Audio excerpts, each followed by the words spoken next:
Muhtaram Nazin व सामहीन अस्सलामु अलैकुम. मैं यकरंदी पदा वशत कने वती तमामी गुलिन चारों का शुमे वती दीवान बलूच एमटी इंस्टीट्यूट था. व्यूअर्स, ये एक पुरानी दास्तान है. मुमकिन है आप में से बहुत से लोगों ने इसे पहले भी सुना होगा. आज फिर से इस स्टोरी को ताज़ा करने का मकसद सिर्फ इतना है कि आज के ज़माने में भी एक औरत को अपनी पाक दामनी का सबूत गैरों के अलावा अपनों को भी देना पड़ता है. गाइस, इस कहानी को सुनने के बाद इसके हंजाम पर जरूर गौर कीजिएगा कि किस तरह जिद, हसद और कीनत जैसी बलाएं आपके अलावा आपके प्यारों से भी जीने का सबब छीन लेती हैं. सो ये बिना टाइम वेस्ट किए अपने आज के धमाकेदार रियल स्टोरी की तरफ आते हैं.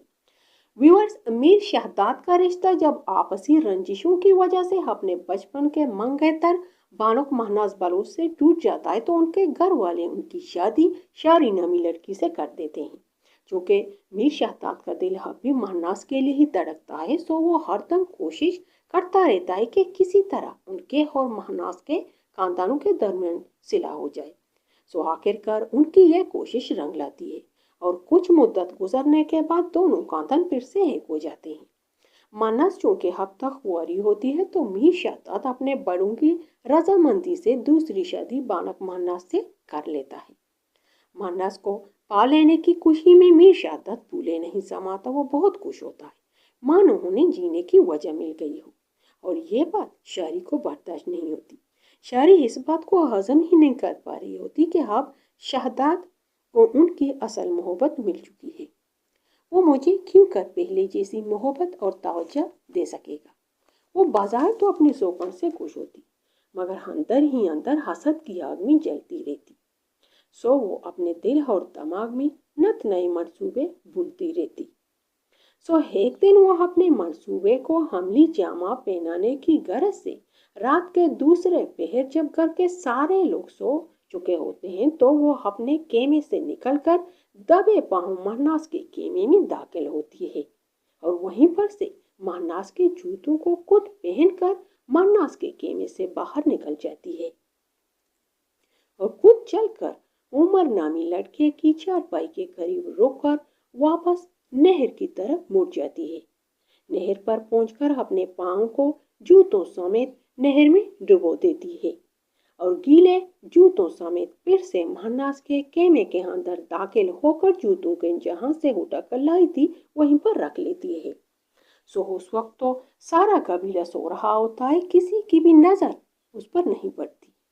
उमर के बारे में आपको बताती चलूं कि उमर मीर शहजाद का खास बंदा होता है. वो यहीं पर पला बड़ा होता है. सो उमर बड़ी वजह से मीर शहजाद की बकरियों को चराने की गरज से जंगल ले जाता है और महनाज किसी काम के सिलसिले में अपने खेमे में मौजूद नहीं होती. सो शारी को मौका मिल जाता है और वो मीर शहजाद को महनाज और उमर के दरमियान नाजायज ताल्लुकात का बताती है. सो मीर शहजाद गुस्से से आग बगोला हो जाता है. तो शारी जब मीर शहजाद के गुस्से को देखती है तो उनसे कहती है कि मैं जानती थी कि आप मेरी कई हुई बातों पर यकीन नहीं करेंगे. तो आइए मेरे साथ चलकर अब खुद ही देख लीजिएगा. सो चुनाचा वो शातिर औरत मीर शहजाद को साथ लिए उमर की चारपाई के करीब लाकर महनाज के ताज़ा जूतों के निशानात दिखाती है और शहजाद को ये भी बावर करा देती है कि देखिए उमर के साथ नाजायज ताल्लुकात रखने के बाद वो किस तरह नहर की तरफ जाती हुई नजर आती है और फिर अपने खेमे के अंदर दाखिल होती है. सो मीर शहजाद अंदर से टूट जाता है. फिर कई दिनों तक वो नजर उठाकर महनाज की तरफ देखता तक नहीं.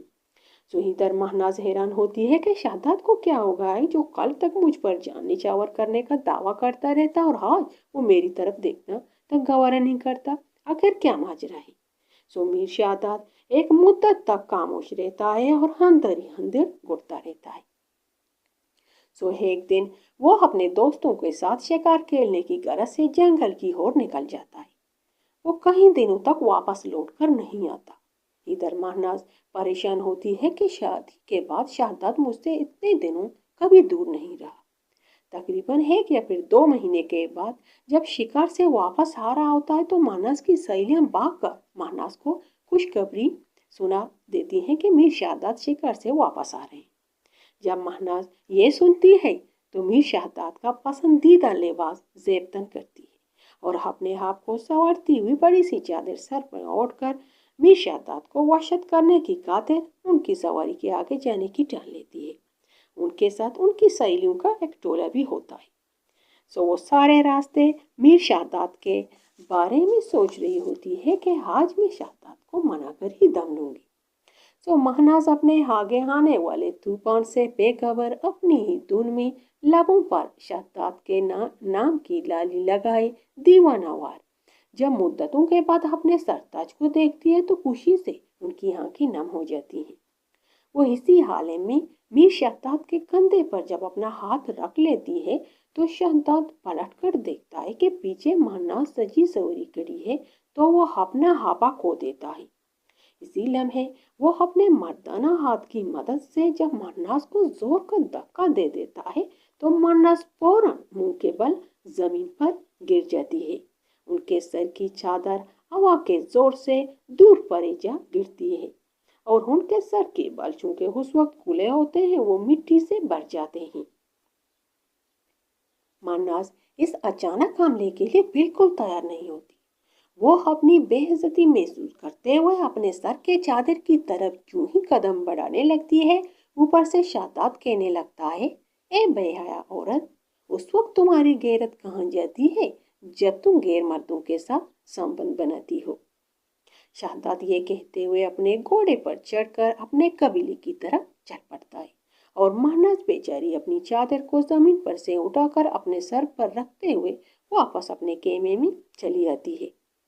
वो यूं ही खेमे में दाखिल होती है, शहजाद बाहर से आकर उसे हाथ से पकड़कर घसीटते हुए खेमे से बाहर निकाल देता है और चाबुक से महनाज को खूब मारता है और चिल्लाकर कहता है कि मैं आज आप सब कबीले वालों के सामने महनाज को तलाक दे देता हूँ। महनाज जब शहजाद की जबान से तलाक का लफ्ज सुनती है तो उन पर कपकपी तारी हो जाती है और वो अपने लरसते कदमों की मदद से उठने की कोशिश करते हुए शहजाद से पूछती है कि मेरा कसूर तो बता दो, मुझे कौन से गुनाह की सजा दे रहे हो। सो मीर शहजाद अपने हाथों से चाबुक को जमीन पर पटकते हुए कहने लगता है, एक कबीले वालों अच्छी तरह सुन लो, महनाज का और मेरे बकरियों के चरवाए उमर का आपस में नाजायज रिश्ता है। मेरी बीवी शायरी ने इन दोनों को रातों को मुलाकात करते हुए अपनी आंखों से देखा था। कहानी को मुख्तसर करते हुए जब महनाज के खानदान वालों को खबर मिलती है तो वो फौरन मीर शहजाद के हल्के में आ जाते हैं। महनाज खुश होती है कि शायद मेरे वालिदैन मुझे लेने के लिए आए होंगे।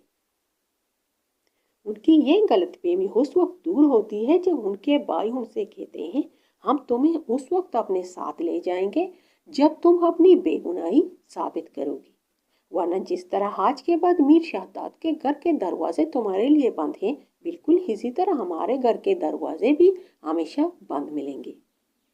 महनाज जब अपने सगे रिश्तों की जबान से ये सुनती है तो जवाब में कहती है कि मैं हर इम्तिहान और हर आजमाइश के लिए तैयार हूँ, मगर ये अफसोस मुझे जिंदगी भर रहेगा कि मेरे अपनों ने भी मुझ पर भरोसा न किया। कहानी को मुख्तसर करते हुए पूरी बरादरी में यह ऐलान किया जाता है कि फिलान जगह पर कल सब लोग जमा हो जाएं। अगले दिन ही सारे कबीले वाले एक जगह जमा होते हैं। वहीं पर गर्म तेल से भरी बाल्टी लाई जाती है और उसी बाल्टी के अंदर एक रिंग भी डाली जाती है। मौलवी की मौजूदगी में दस्तूर के मुताबिक महनाज अपनी पाक दामनी को साबित करने के लिए उन्हीं गर्म तेलों के अंदर अपने दोनों हाथ डाल लेती है और बआसानी मुंदरी निकाल लेती है। वहां पर मौजूद सभी लोग हैरान होते हैं कि महनाज के हाथ बिल्कुल सलामत हैं। सब उनके हाथों को पकड़ पकड़ कर देखते हैं, हल्की सी सुर्खी उन हाथों पर नहीं होती।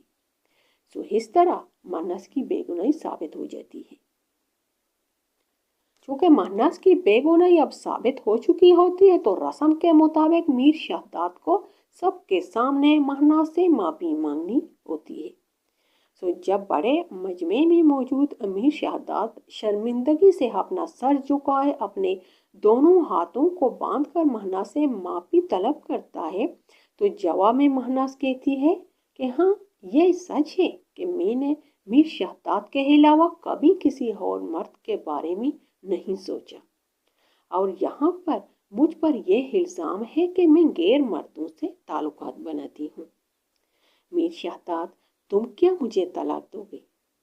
تم تو اسی دن میرے دل سے اتر گئے تھے جب تم نے اپنے ساتھیوں کے سامنے میرے سر کی چادر کی بھی لاج نہیں رکھی تھی اور اپنے مکار اور جھوٹی بیوی کی سازشوں کا شکار بن گئے تھے۔ میرے شہزاد، میر شہزاد، معافی کا تو سوال پیدا نہیں ہوتا۔ اب تو دنیا بھر کی دولت بھی میرے قدموں میں ڈھیر کر دو تب بھی میں تجھے معاف نہیں کروں گی، بلکہ تیری زندگی سے جاتے جاتے تجھے اور تیری چال باز بیوی کو بددعا دیتی ہوں کہ تم دونوں کی زندگیاں اذیتوں اور مصیبتوں سے بری رہیں۔ اللہ کرے فرعون جیسا انجام تیرا بھی ہو۔ شہزاد، اللہ کرے سکون کا ایک لمحہ بھی تجھے میسر نہ ہو، تو ایسی بیماری میں مبتلا ہو جائے جس کا کوئی اور کہیں پر بھی علاج نہ ہو۔ تیری وجہ سے آج کے بعد میں بے یقینی کی زندگی گزاروں گی۔ اب میں اس واقعے کے بعد کسی پر بھی جا کر بھروسہ نہیں کر پاؤں گی۔ کہانی کو آگے بڑھاتے ہوئے اپنے والدین کے ساتھ بھی جو مہناز ہوتی وہ نہیں جاتی۔ وہ یہ کہہ کر کہ اگر سسرالیوں نے مجھ پر یقین نہیں کیا بھروسہ تو اپنوں نے بھی نہیں کیا۔ وہ اسی مجمع میں میر شہزاد کی تکلیفوں کو بڑھاتے ہوئے عمر کے ساتھ نکاح کا اعلان کرتی ہے۔ وقت گزرتا جاتا ہے، مہناز اور عمر کی شادی ہو جاتی ہے۔ ادھر میر شہزاد مہناز کے غم میں مبتلا در در بھٹکتا رہتا ہے۔ پھر آہستہ آہستہ آخر کار میر شہزاد بستر مرگ تک پہنچ جاتا ہے۔ ان کے لبوں پر اب بھی مہناز کا ہی نام ہوتا ہے۔ جو بھی انہیں دیکھنے آتا ہے وہ انہیں قاصد کے طور پر مہناز کے پاس بھیج دیتا ہے۔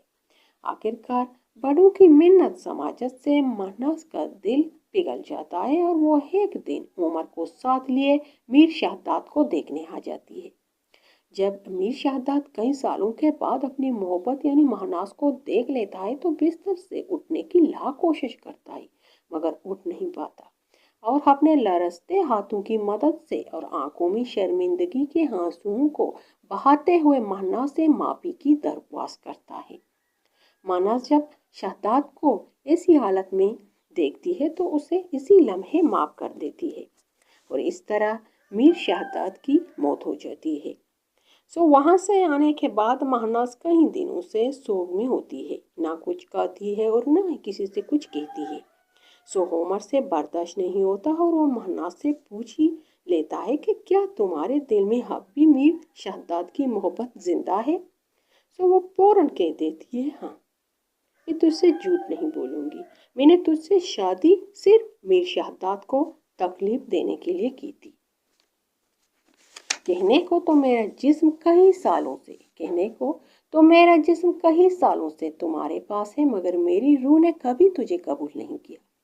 میں نے اپنے بچپن میں ہی اپنی روح کو میر شہزاد کے حوالے کر دیا تھا۔ میر شہزاد کے مرنے کے بعد بھی میری روح صرف ان کی امانت ہے، ان کی امانت رہے گی۔ رہی تمہاری بات، تم اب میری طرف سے آزاد ہو، جہاں چاہو جا سکتے ہو۔ اب تم میرے لیے میرے باپ اور بھائیوں کی طرح ہی ہو، اگر ہو سکے مجھے معاف کر دو۔